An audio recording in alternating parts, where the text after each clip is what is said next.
지금 현재도 제가 투자하고 있는 기업에서 뭐 20, 30%, 심지어 뭐 50% 손실이, 평가 손실이 나 있는 종목이 지금도 존재를 하고 있고요. 저는 기본적으로 뭐 홈런을 치려고 하기보다는 그냥 꾸준하게 안타를 쳐서 수익을 쌓아가는 이제 그런 거를 선호하는 편이라서요. 아주 많습니다. 네, 불과 한 달 전인가에도 제가 투자하고 있는 기업에 이런 경우가 정말 굉장히 자주 벌어지는 게 대한민국 주식시장이거든요. 빠른 속도는 아니지만 거버넌스가 그나마 그래도 꾸준히 개선되고 있다고 느끼는 게,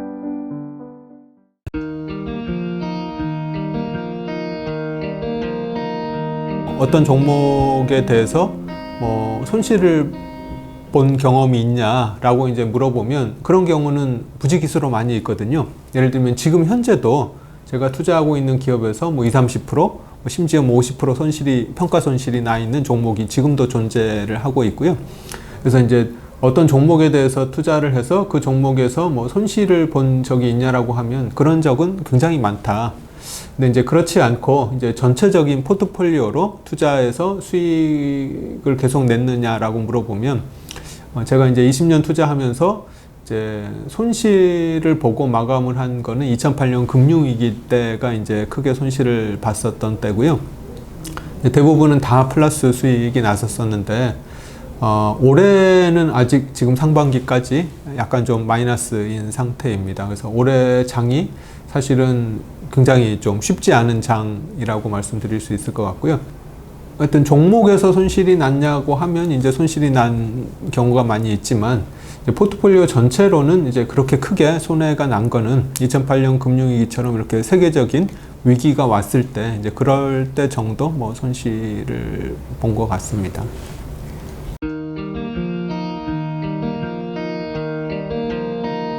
저는 기본적으로 뭐 홈런을 치려고 하기보다는 그냥 꾸준하게 안타를 쳐서 수익을 쌓아가는 이제 그런 거를 선호하는 편이라서요. 그래서 한 종목에서 10루타, 20루타 이렇게 10배, 20배 이렇게 수익을 내려고 저는 노력을 하지 않고, 제가 투자한 기업이 업사이드가 좀 남아 있더라도 훨씬 더 싼 종목이 발견이 되면, 기존, 돈이 있으면 싼 종목을 사지만 돈이 없으면 기존에 이제 상승 여력이 좀 떨어지는 종목을 팔고, 충분히 더 싼 종목을 저는 항상 찾아다니는 편이거든요. 그래서 이제 그렇게 투자하다 보니까 어떤 한두 종목에 의해서 엄청나게 큰 수익이 난 그런 경험은 저는 별로 없었던 것 같습니다. 물론 이제 제가 20년 투자를 하다 보니까 10루타도 쳐보고 이런 기억이 물론 있긴 하지만 그렇다고 그 종목 한두 종목에 의해서 그해 수익이 그렇게 엄청나게 달라졌던 그런 경험은 없었던 것 같습니다.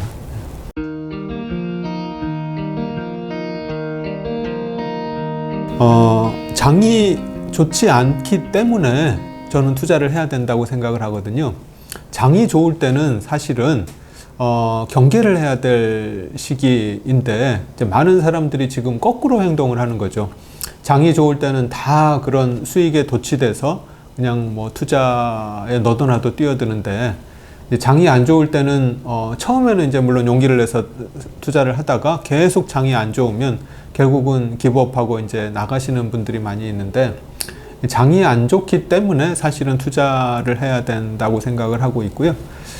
그래서 이제 투자라는 게 결국은 기다림입니다. 그 장이 안 좋은 시기에 투자를 해서 좋아질 때까지, 장이 다시 좋아져서 주가가 올라갈 때까지 기다리는 게 결국 투자의 핵심이라고 보는데요. 근데 이제 우리가 할 수 있는 대비라는 거는 결국은 싸게 살려고 노력을 하는 거, 그리고 내가 투자한 기업이 여전히 싼지 계속 지켜보는 거, 그게 이제 결국은 우리 투자자들이 대비할 수 있는 유일한 길이 아닌가 생각을 하고요.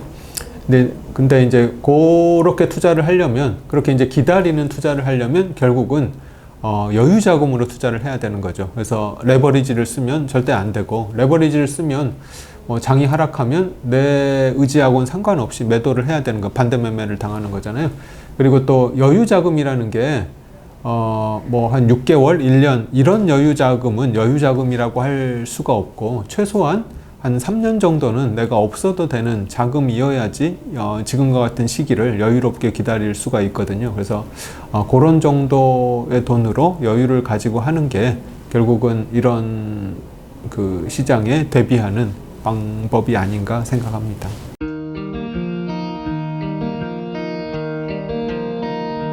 아주 많습니다. 네, 불과 한 달 전인가에도 제가 투자하고 있는 기업에 거버넌스 관련된 문제로 큰 이제 좀 투자 아이디어가 실패한 그런 경험이 발생을 했는데, 이제 동원산업이라는 회사인데요. 이제 동원산업이 벌어들이는 돈에 비해서 저는 이제 굉장히 저평가됐다고 생각을 해서 동원산업에 투자를 했었는데, 뜻하지 않게 동원산업의 대주주인 동원 엔터프라이즈와 동원산업의 합병이 갑자기 발표가 됐거든요. 근데 이제 제가 보기에는 동원 엔터프라이즈는 비상장 회사인데 굉장히 고평가된 가격에, 그리고 동원산업은 굉장히 저평가된 가격에 합병 비율이 결정돼서 이제 투자를 하게 됐는데, 대주주에게 굉장히 유리한 방향으로 합병 비율이 결정된 것 같다고 생각을 해서, 제가 이제 원래 투자하려고 했던 그 동원산업의 저평가라는 아이디어가 이제 없어져 버린 거죠. 저평가된 동원산업이랑 고평가된 동원 엔터프라이즈가 합병이 돼서 그냥 뭐 적정 가격이 돼버리는 뭐 이런 상황이 벌어져서, 그래서 투자를 하다 보면 뭐 이런 경우를 이제 가끔씩 뭐 맞이하게 돼서, 이제 뭐 기업 거버넌스로 인해서 뭐 투자에 굉장히 크게 영향을 받는 그런 경우가 좀 굉장히 많은 것 같습니다. 네.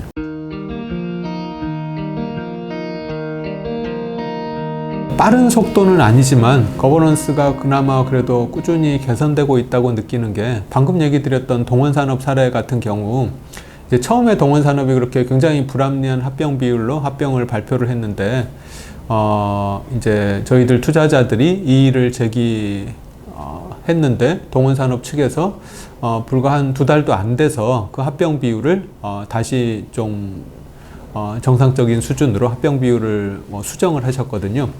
근데 이제 과거 같으면, 이제 과거에 뭐 삼성물산이랑 제일모직 합병 뭐 이런 것들을 돌아보면 그게 이제 법정으로까지 가고 뭐 수년 동안의 법적 분쟁을 통해서 이렇게 이제 조정이 됐었는데, 이번에는 그런 절차 없이 불과 한 2달 만에 회사에서 이제 주주들의 의견을 받아들여 가지고 합병 비율을 조정했다는 측면에서 굉장히 좀 진일보한 측면이 있다고 생각을 하고요.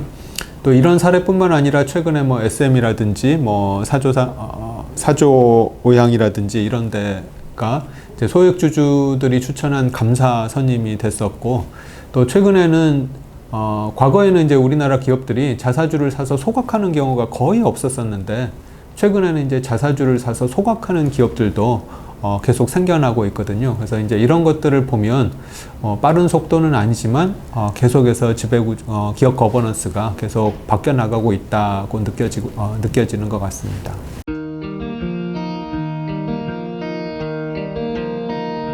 방금 전에 제가 동원산업 사례를 소개하면서 제가 이제 투자했던 게 이제 실패한 게 결국 거버넌스 문제 때문에 실패했다고 말씀드렸는데, 근데 이런 사례뿐만 아니라 이런 경우가 정말 굉장히 자주 벌어지는 게 대한민국 주식시장이거든요.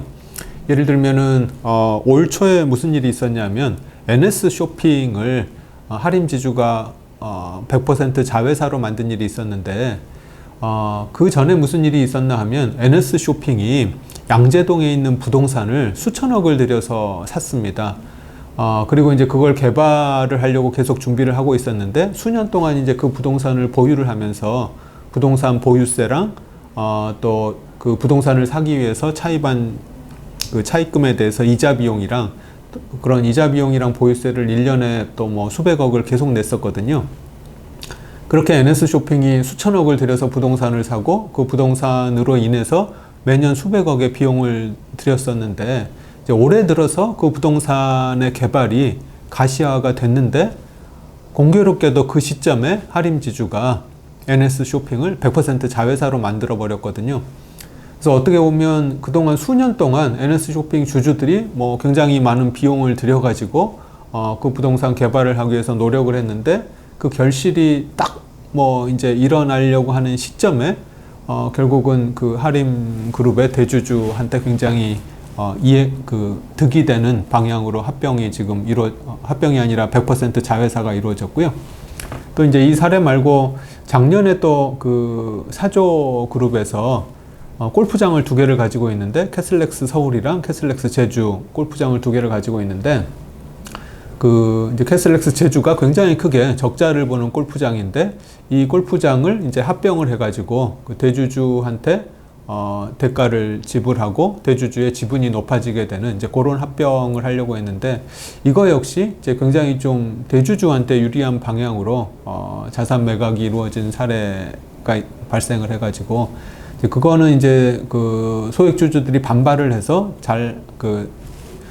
이제 취소가 되긴 했지만, 하여튼 이런 경우들이 비일비재하게 일어나서, 이렇게 되면은 결국 NS 쇼핑을 믿고 투자했던 그 주주들이 결국은 어떻게 보면 자신의 투자 아이디어가 완전히 그 거버넌스 이슈 때문에 투자 아이디어가 완전히 망가져 버린 거죠. 그리고 이제 결국은 그걸로 인해서 수익이 나야 될 시기에 그 수익이 나질 않고 결국 대주주한테 전가되는 그런 사례들이라서, 일단 이런 사례들이 좀 꽤 많이 거버넌스 이슈 때문에 발생을 하게 돼서 거버넌스가 문제가 되는 것 같습니다.